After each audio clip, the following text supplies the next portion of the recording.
Halo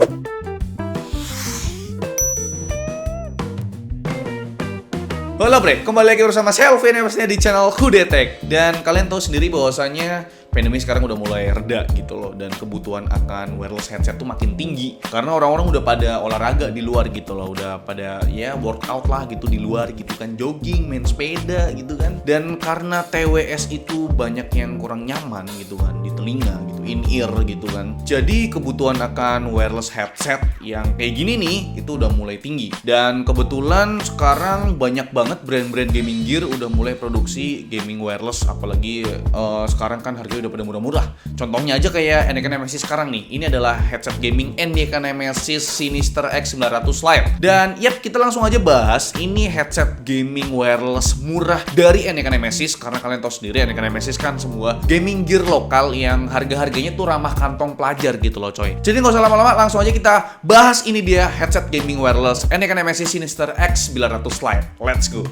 Secara tampilan, nice banget sih headset dari NEK yang satu ini. Cuma buat saya pribadi yang agak miss tuh ada emboss Nemesis di kedua ear cups-nya. Padahal kan udah ada emboss NEK di dekat persendian headband-nya. Mestinya udah cukup lah buat sekedar naruh branding di headset yang minimalis ini. Entah kenapa brand gaming gear tuh selalu naruh branding mereka di spot yang seharusnya polos gitu loh. Ini selera sih ya, tapi kalau kecil sih nggak apa-apa.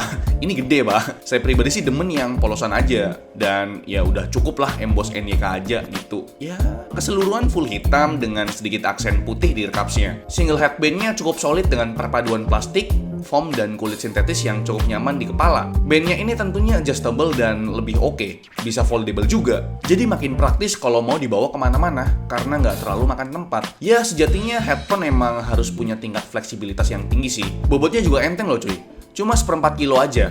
Dibawa jogging pasti aman enjoy kalau bobotnya cuma segini. Ya nggak berasa membebani di kepala dah. Sedikit ngebahas padnya nih. Bentuknya bulat ngikutin ear cups-nya, tapi di sisi dalamnya berbentuk oval. Karena headset ini berjenis over ear, tentu daun telinga kita masuk sepenuhnya ke earpads-nya. Dan feel-nya nyaman. Foam-nya lumayan tebel dan soft leather-nya berasa lembut di kulit. Sayangnya buat earpads-nya ini belum ada fitur detachable ya bre ya. Balik ke ear caps-nya, di bagian kiri banyak controller dan lubang-lubang nih bre. Dari paling atas ada LED indikator, di bawahnya ada power button, terus ada volume up and down, ke bawahnya lagi ada tombol dengan emboss M, lanjut ada port jack audio 3.5 mm, terus ada lubang kecil banget, yang ini tuh sebenarnya built-in microphone, dan paling ujung ada port Type-C buat ngecas pastinya. Port Type-C ini nggak bisa kalian pakai buat mode wired ya, ini cuma buat keperluan charging aja. Tombol-tombol tadi tuh multifungsi banget bre.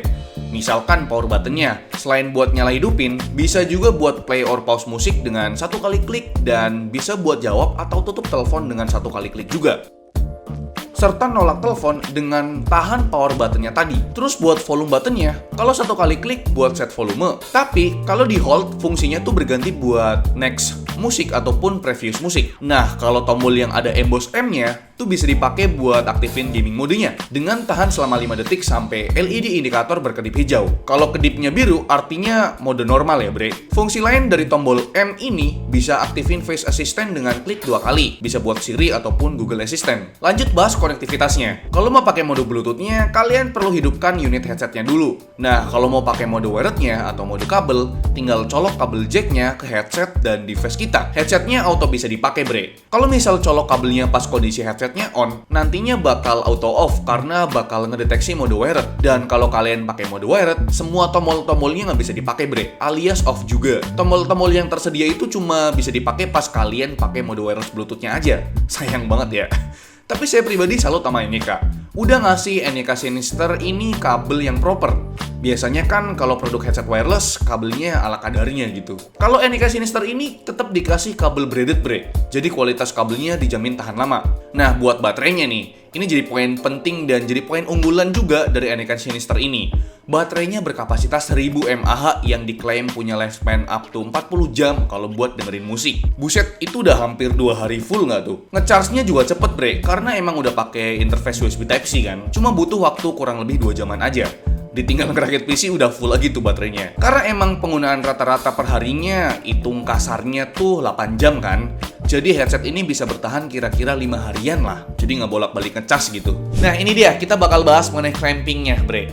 Soal kenyamanan, ini nyaman banget. Clamping di kepala nggak begitu neken, tapi nggak gampang lepas juga. Jadi kalian pakai jogging atau sepedaan pun nggak masalah. Soal bobotnya pun mirip lah sama bobotnya si Sadist Runner, sekitar 250 gram. Tapi saya ngerasa fittingnya NEK Nemesis Sinister ini lebih cocok aja di telinga saya ketimbang fittingnya Sadist Runner. Karena penggunaan earpads NEK Nemesis Sinister ini lebih lebar dan nutupin hampir keseluruhan daun telinga. Tapi karena ada satu sisi yang nggak ketutup di bagian bawah telinga, jadi kita masih bisa dengar suara dari sekitar. Kedua, soal fleksibilitasnya, bre. Soal fleksibilitas sebenarnya NEK Nemesis Sinister ini udah cukup lengkap, bre. Udah bisa foldable atau dilipat, tapi nggak bisa di-rotate bagian housing ear cups-nya. Sedangkan Sadist Runner udah bisa di-rotatable 90 derajat. Kalau diletakin di leher jadinya kurang maknyus aja gitu. Ya, udah bisa foldable atau dilipat aja udah bagus lah. Jadi kalau mau dibawa keluar tuh lebih praktis. Tapi bre, sayangnya kita nggak dapet pouch atau tas buat nyimpen headset yang ini di paket pembelian. Nah ini dia, nomor 3, sound quality-nya. Jadi saya ada tes di HP dan di PC juga, tapi pertama kita tes di HP dulu pakai mode wireless Bluetooth, dan ini udah pakai mode wireless Bluetooth versi 5. Dan saya tes di iPhone dan otomatis audio codec-nya pakai AAC. Mungkin kalau kalian pakai di Android itu untuk audio codec-nya jadi SBC, bre. Treble-nya sedikit tinggi, tapi nggak sampai nusuk di telinga sih. Bass-nya pun cukup oke lah, tapi nggak menggelegar ya.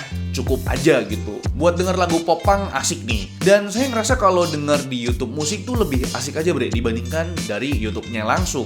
Tapi bre, pas saya coba di PC atau di laptop pakai interface jack 3.5mm yang udah disediain di paket pembeliannya, itu sound quality-nya beda.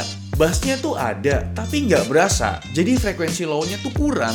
Kalau kalian denger lagu jedak-jeduk tuh kurang. Kalau high atau treble-nya pun nggak begitu dominan. Untungnya ya dipakai lama nggak bikin sakit telinga walau pakai volume level tinggi.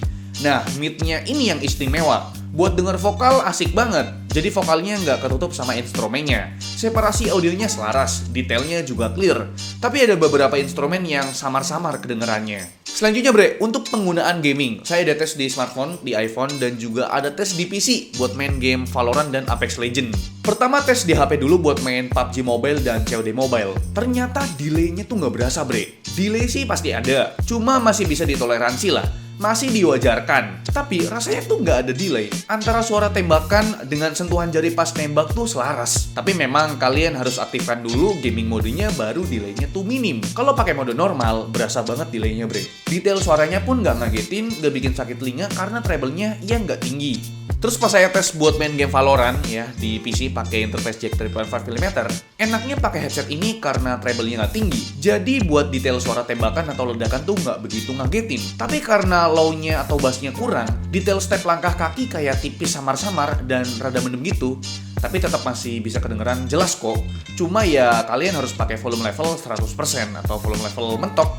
Pas saya coba buat main game Apex Legends, saya tuh ngerasa sound staging-nya nggak begitu luas. Positioning-nya pun kurang begitu jelas. Jadi harus dari jarak yang deket baru jelas posisi musuh ada di mana. Oke bre, ini adalah kualitas rekaman menggunakan mikrofonnya headset gaming NEK Nemesis Sinister X900 Lite menggunakan HP iPhone, pakai aplikasi bawaan, aplikasi recording ya. Dan nggak ada dituning apa-apa, dan untuk kualitas rekamannya kira-kira kayak gini sih. Ya, kira-kira itu dia sih review atau ulasan dari saya mengenai headset gaming wireless dari NEK Nemesis ini, yaitu NEK Nemesis Sinister X900 Lite. Dan tadi mungkin ada saya bahas atau bandingkan dengan Sadist Runner, dan sebenarnya nggak apple to apple atau nggak sebanding. Kalau kita lihat dari harganya, ya kalian tahu sendiri harga dari Sadist Runner kan sekitar 1 juta pas ya. Sedangkan untuk harga dari ya NEK Nemesis Sinister X900 Lite ini cuma Rp309.000 doang. Jadi kan ya kalau kalian beli ini itu dapat 3 karena Sadist Runner 1 juta gitu. Dan dari kualitasnya sendiri saya ngerasa ini udah cukup baik ya di harganya. Dan kalau misalkan kalian pakai buat jogging ataupun buat workout di luar, ini oke banget. Cuma ya saya kurang srek sama ya branding Nemesis di tengah ini. Mungkin kalau branding Nemesisnya nggak ada, saya pede dipakai buat di luar gitu loh coy. Dan di harga segini ini worth it banget buat dibeli karena ya pertama ini multi platform. Selain bisa pakai mode wireless Bluetooth versi 5, kalian juga bisa pakai di PC ataupun di laptop. Jadi kalian cukup perlu beli satu headset ini aja, bisa dipakai di beberapa device gitu loh. Ya kira-kira itu dia review dari saya mengenai headset gaming wireless Anakin MSI Sinister X900 Lite. Gimana menurut kalian? Coba tulis di kolom komentar. Like video ini kalau kalian suka, dislike kalau saya jelek, dan jangan lupa untuk tekan tombol subscribe yang warna merah kalau misalkan kalian belum subscribe channel ini. Saya Alfian selaku host di channel yang mengucapkan terima kasih. Sampai jumpa di video selanjutnya. Dadah.